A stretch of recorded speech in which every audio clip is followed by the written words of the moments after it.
How you guys doing? It's Henry at Mowers and Blowers. Good morning. It's about 10 o'clock or something like that. Woke up around 8:30 today. I was still in bed. I joined my friends Jason of Pate's Performance live stream. I was in absolutely no condition to be on camera, so I just basically commented. It was good to see those guys again. So as you guys know, yesterday I was going to plan on, buttoning up this thing, fixing the deck, some welding maybe, finding some parts that would fit to kind of cover the rust, rotted spots.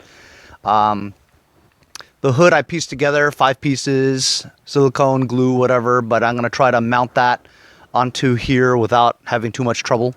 But this tractor runs, drives, and mows just fine. Hydrostatic, believe it or not, runs real strong and crisp, especially the reverse. In my experience, the hydrostatic transmissions, the reverse always goes first, This seems like the reverse is stronger than the forward gears, Also check the voltage on the battery. I had, as you know, this came with the battery. It's a 350 CCA. I didn't know what the condition was until I charged it up with the trickle.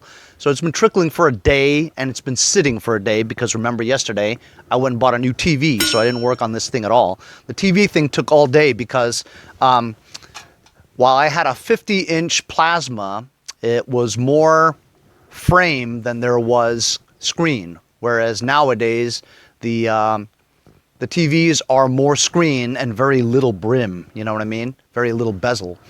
So the bracket was lower than what it's supposed to be. So I spent a lot of time with my son, and it was interesting to have that kind of experience with my son because he's not very technical at all. He's going to be a doctor, so he's into medicine and biology and chemistry and all that stuff. So he's not really very much of an engineer type geared kind of kid, But he helped me out with the bolts and the brackets, and it was good father-son time, Anyway, so it took me about 2 hours to find the right bolts and, to get the bracket mounted higher and aligned, a lot of measuring, measuring a few times, cutting just once. Anyway, so we got that TV up running well, and it's great because one remote works with everything. My Amazon Fire Stick, Netflix. I don't use Hulu, but it's very easy. You can switch back and forth between your HDMI 1 through 3, you know what I mean? So really very good TV. $499. Come on, man. Do you remember years ago when it was like $8,000, Anyway, so this is this was the bottom part of this thing, right? It's a some kind of a roof or attic fan kind of vent thing.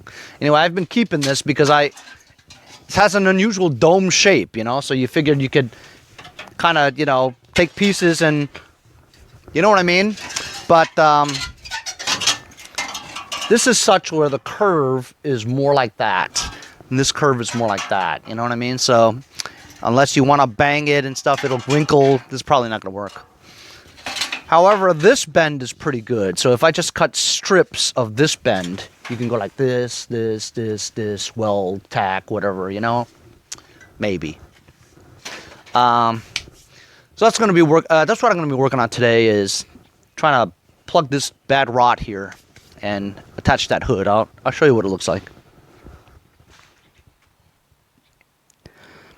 So with the hood, I think it'd be easier if I took this part off and affixed it to this instead of taking this and affixing it to that, because this is very fragile. This area here, even though I fixed it, it's basically just puzzling it together with glue, so it's not strong at all there, So I'll take that off and try to affix it on there. Once it's affixed, I'll put it back on. It appears that it's only the left side of the deck that has rot. This entire area here is trashed. See this? Trashed, right? So I'm just gonna cut an equidistant shape, maybe a perfect square or something, so it's easier for me to match, and then tack the sides, fill it, grind it down, paint over it. Here, look at this. While this is not as bad as that, it's starting. You see what I'm saying? I don't want to push it too hard. My finger will go through and then I'll cut myself. But this part here is bad too. So here and here are the only places that needs work. So I've got this nut who wants to come and look at this. I told him in the listing, you may need some new blades and spindles because once you engage the PTO, it vibrates, shakes. You smell the rubber belt burning. No good. So I had it 575 for the longest time. Had a lot of bites, but I can't sell it with the duck like that, so I dropped it to 375. Some guy offered me 275 because all he wants is the tractor to haul things around his yard. He doesn't really care about the deck. So I said, I'll let it go for 300. You know what I mean? Just let it go. Hi, Bobo. Look. Crazy watchdog. So it's been a while since I started this thing up. Has ATF in the tires. It's holding air.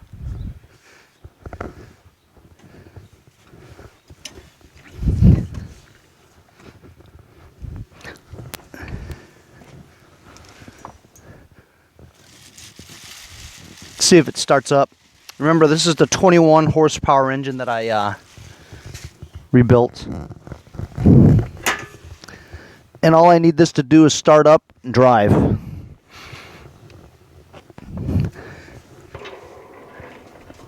This fuel shut-off thing is so hard to reach because it has the side panels.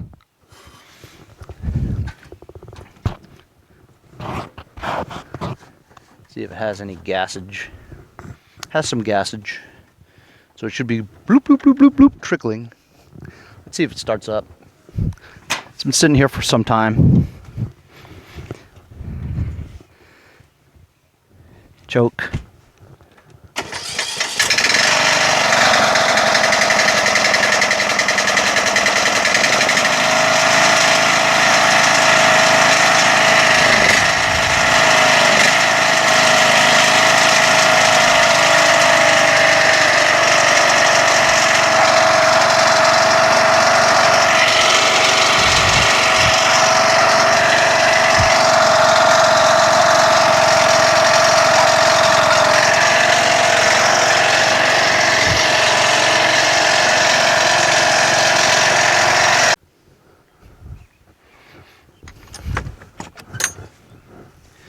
Selling more things on eBay.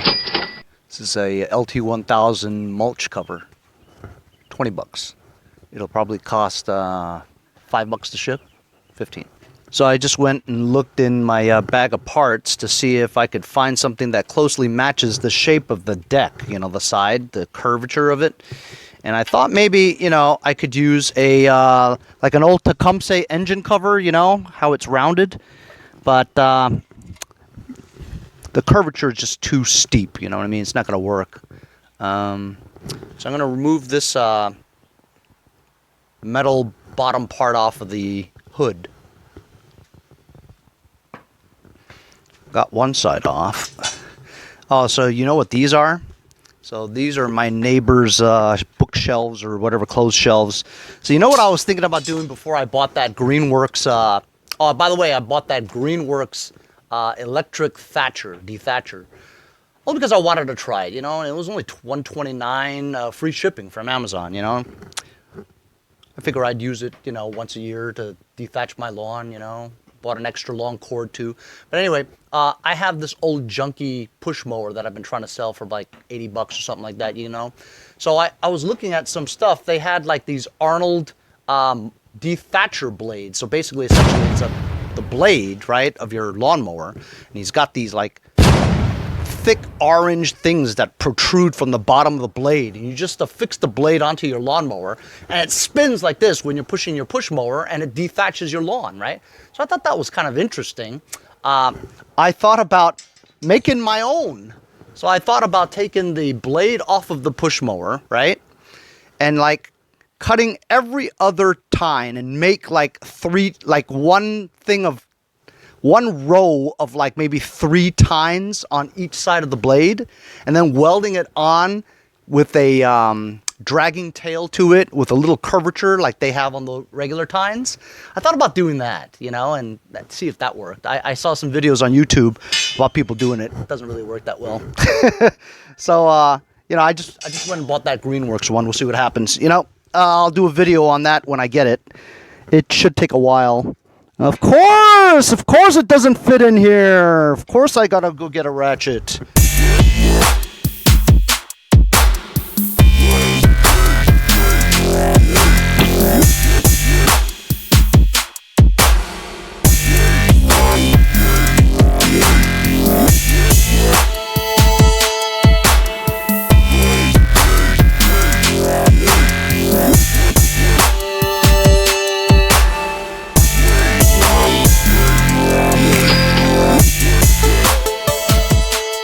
So a guy came to look at the red Troy built, the one that has the vibration in the deck.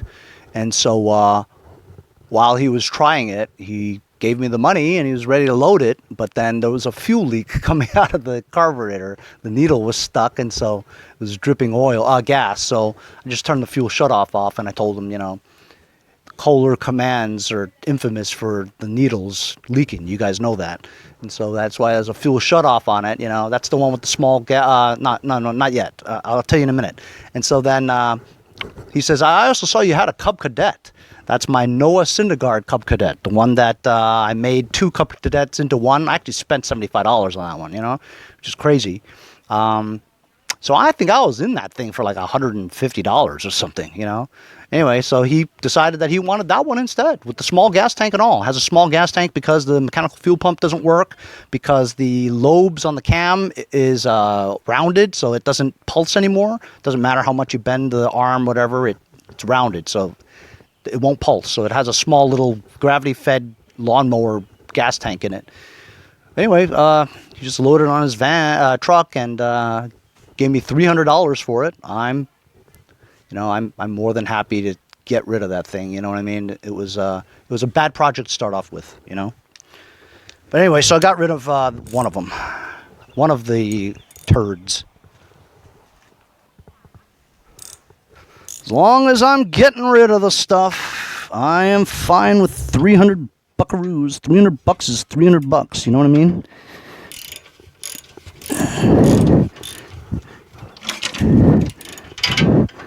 $300.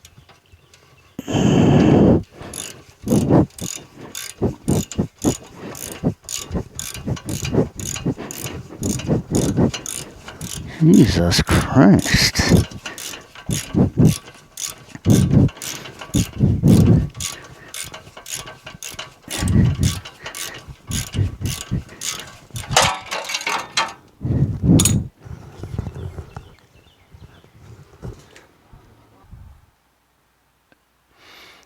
So what I was planning wasn't going to work because I was going to put self-tapping screws a little higher into here so that it would hold, right? Because it's so brittle on the bottom there that I would use the more solid areas that are not cracked to do this, but this actually goes in like that. So I mean, unless I have like a 6-inch self-tapping screw, you know, to get it in there, I wouldn't. So I just drilled a couple holes here and got this base onto the thing with zip ties on the side. It's pretty strong. So now I'm just going to put it back on here again and see what happens.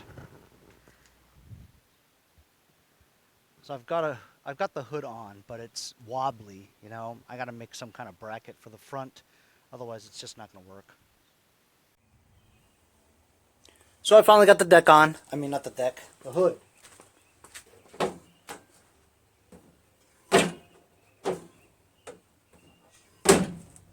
That's it. Took me a while, but now I'm gonna get cracking on the deck.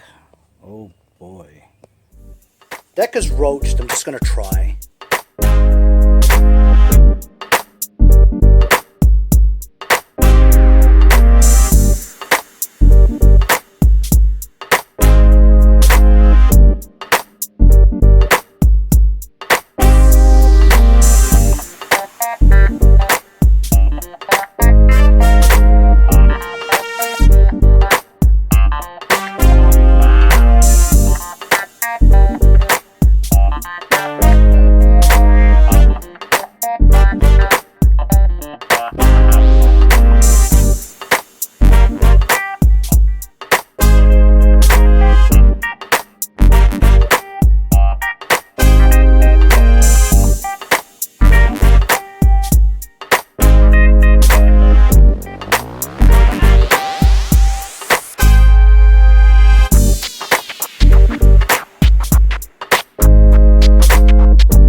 Well, guys, I've been at this for the entire afternoon, and it looks like hell.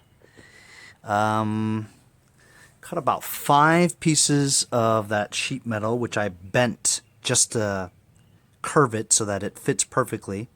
As you saw, I had cut pieces there. Cut it out there, the rotted parts, right? And then 1, 2, 3, 1, 2, 3 pieces. And then I welded it, right, all the way around, tacked, welded it all the way around. I made some holes. I had to build it up to fill the holes. Then I had to grind it all down, the slag. And then, you know, it's all a learning experience. Like I said, the more I do it, the better I get. I just don't think I'm really getting any better. But, and then I wanted to smooth it out by putting some JB Weld around it, you know? Structurally, I guess it's, you know, much better than before. When I'm going to wait for this JB Weld to dry and then give it a spray over, you know? Like I said, I'm just trying this because I'm supposed to get the deck. Mondo has a deck for me. It was for the original Toro that I sold, right? I guess I could put that on here whenever I see him, but it's no big rush, you know what I mean? As long as this is structurally there, you know, it's a patched up deck, you know? But it's a good mower though. Hood looks good. Hood works and functions as it should. I wouldn't go sit on it or anything, you know what I mean? But, you know, it's there and it's on. And that's the deck. Like I said, I'll wait for it to dry. Maybe sand it down a little bit. And then give her a once over with some red paint. Just trying things out, you know what I mean? I don't think I'm going to become a professional welder by any means. But you try things. The more you do it, you get a little better at it each time. And do what you can just to get this thing going, you know what I mean? I'm exhausted, but I did finally get rid of that damn Noah Syndergaard Cub Cadet. $300 is $300, right? Clear the hoard a little bit. Sold something, made some money out of it, you know? Nothing wrong with that, right? Hope you guys are all doing well. Stay safe. And I'll see you guys next time on Mowers and Blowers.